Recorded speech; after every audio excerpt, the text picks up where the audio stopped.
Nathan Epstein here with Andy Hilton of Recruit 757. Andy, we're getting closer and closer to the playoffs, but we still have 3 games of the week to talk about. Let's start off in the Peninsula District, 4-2 Bethel versus 5-1 Phoebus. Well, we're already seeing those playoff races shape up, and you have Bethel and Phoebus, who are both destined for the playoffs. Phoebus has Marshawn Williams running strong. It's hard to see Bethel stopping that running attack, and Phoebus has had their way with pretty much every opponent this year since their start against DeMatha. Look for it to be a tough game against Bethel, or look for it to be a tough game for Bethel this week.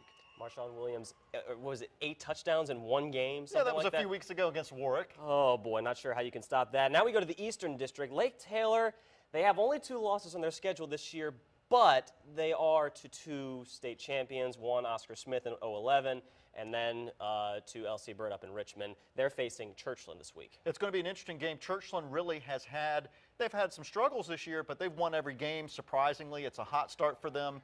You have Lake Taylor, who they'll be missing Jalen Holmes this week, very likely. He was injured against LC Bird last week.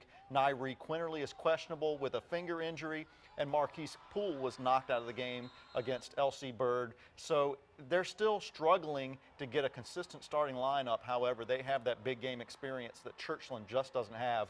Then we go to the Beach District. This one is very interesting. You have number 8 Cox, very good team this year, against Ocean Lakes, but man, shutting down that Ocean Lakes offense is... Undefeated Ocean Lakes has been averaging 56 points a game this year.